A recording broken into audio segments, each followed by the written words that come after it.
Las tropas francesas que ocuparon España en octubre de 1807 no representaban lo mejor de los ejércitos imperiales. Napoleón Bonaparte no creía que los españoles ofrecieran una resistencia digna de sus formaciones más aguerridas. Así y todo, los soldados imperiales eran muy superiores a los improvisados grupos de patriotas a los que se enfrentaban. Estas diferencias se notaban fundamentalmente en las campañas a campo abierto, pero perdían eficacia cuando los combates se desarrollaban en ciudades amuralladas. La abnegación y el heroísmo de los defensores suplió su falta de preparación.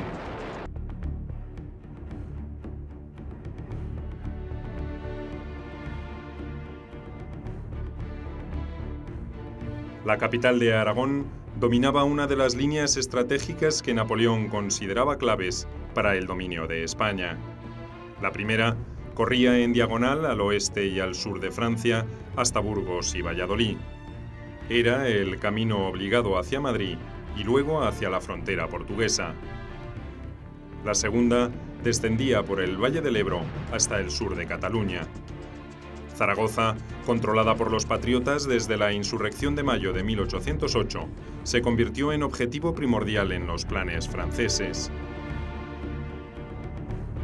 Manuel Godoy, el poderoso ministro de Carlos IV, había dejado a Aragón sin tropas regulares para reforzar otros puntos más expuestos de una España en guerra con Gran Bretaña.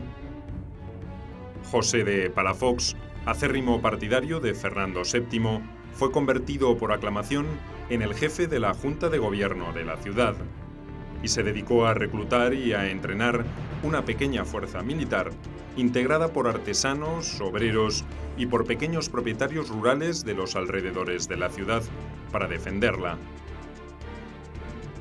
Así conformado, el ejército aragonés, más allá de su voluntad y del entusiasmo de su inspirador, carecía de la mínima disciplina táctica como para enfrentarse a los franceses.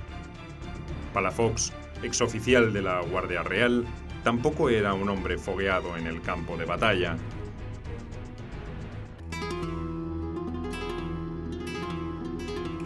Con murallas bajas, de adobe, Zaragoza no era una ciudad que resultara inexpugnable a un asalto.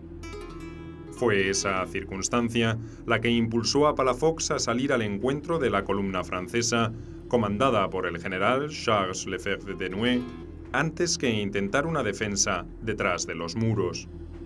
Entre el 14 y el 15 de junio, Palafox y su improvisado ejército fue derrotado y puesto en fuga en Alagón, a 20 kilómetros de Zaragoza. Cuando los sobrevivientes de la batalla de Alagón volvieron a Zaragoza, precediendo por algunas horas a los franceses, los 40.000 habitantes de la ciudad supieron que no tenían más remedio que rendirse o combatir. La mayoría de los miembros de la Junta de Gobierno huyeron. La población, acaudillada por patriotas decididos, resolvió resistir. Empujaron los cañones para defender las 3 puertas de acceso y abrieron troneras en los muros. Palafox decidió no volver a Zaragoza después de la derrota y prefirió alejarse en busca de refuerzos. Mientras tanto, el comandante francés acampó el 15 de junio delante de las puertas de la ciudad con 3.500 soldados de infantería, 1.000 de caballería y una batería de cañones. Convencido que después de los primeros cañonazos la defensa se derrumbaría, Lefebvre dio la orden de ataque.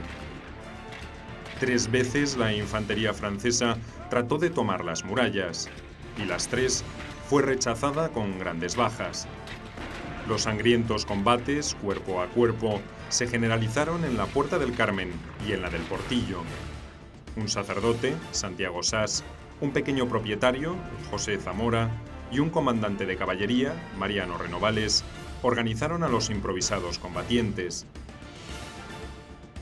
La caballería napoleónica logró finalmente atravesar la Puerta de Santa Engracia, pero desde los tejados y balcones recibieron una lluvia de disparos y de piedras.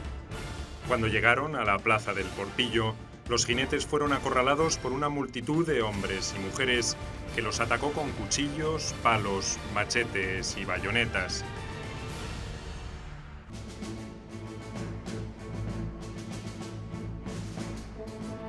Las calles estrechas y el hostigamiento permanente que provenía de todas partes desalentó a los soldados franceses.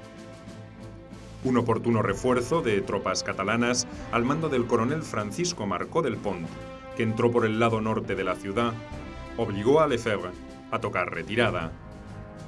En 9 horas de intenso combate callejero, la orgullosa columna napoleónica perdió 700 hombres y 6 cañones.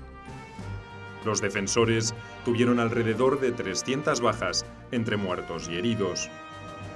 Palafox, que en Belchite había reunido una pequeña fuerza, quiso atacar la retaguardia francesa, pero en Épila fue nuevamente derrotado el 24 de junio de 1808. El inusitado traspié preocupó al alto mando francés. El elegido para dar una lección a los aragoneses fue un veterano del ejército napoleónico, el general Jean-Antoine Verdier. Reunió una fuerza de 14.000 infantes, 1.000 soldados de caballería y 20 cañones, y reanudó el ataque a la ciudad.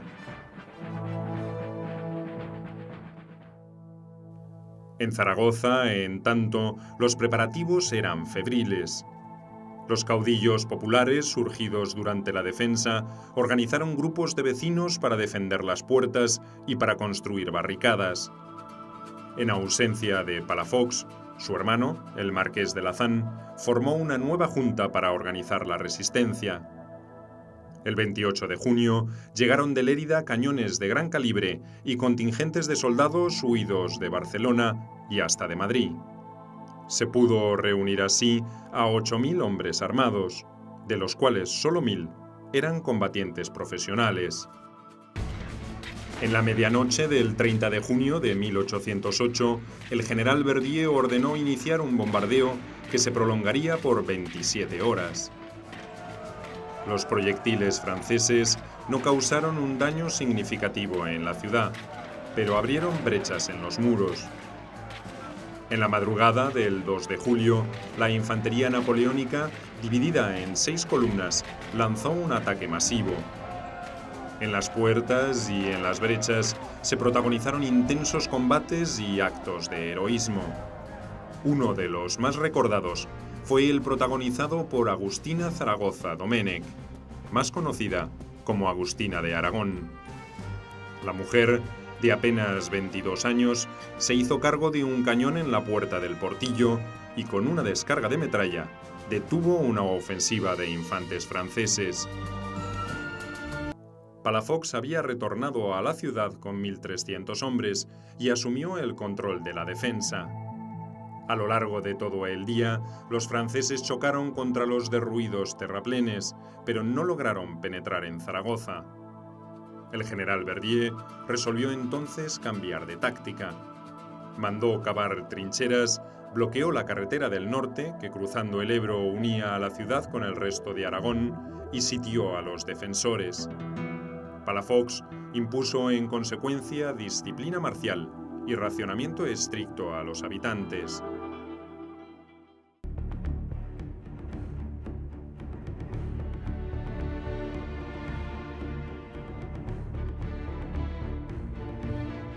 Entre el 31 de julio y el 4 de agosto, Zaragoza volvió a sufrir un constante bombardeo. Esta vez, los proyectiles demolieron gran parte de la ciudad y comenzaron a mellar el ánimo de sus habitantes. Las noticias de un gran triunfo español en Bailén impidieron que la desazón se transformara en pánico cuando el 4 de agosto los franceses reiniciaron el ataque. 300 metros de muralla habían sido reducida a escombros y por esos huecos la infantería napoleónica consiguió penetrar en la ciudad para enfrentarse con los defensores en un combate calle por calle. A pesar de las bajas sufridas, los franceses llegaron al Coso, la arteria principal.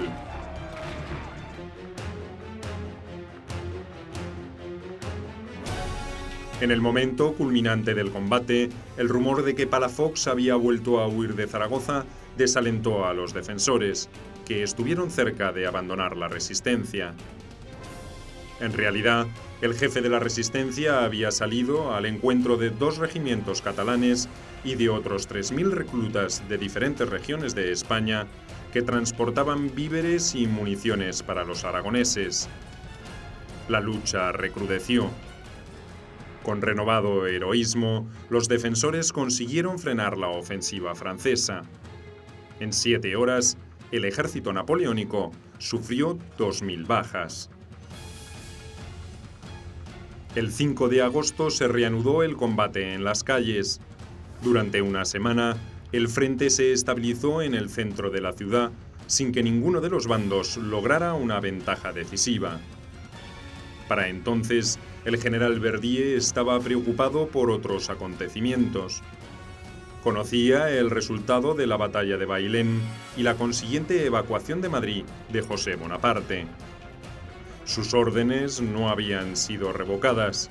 Tenía que conquistar Zaragoza a cualquier precio, pero temía quedar aislado y a merced de otros ejércitos patriotas.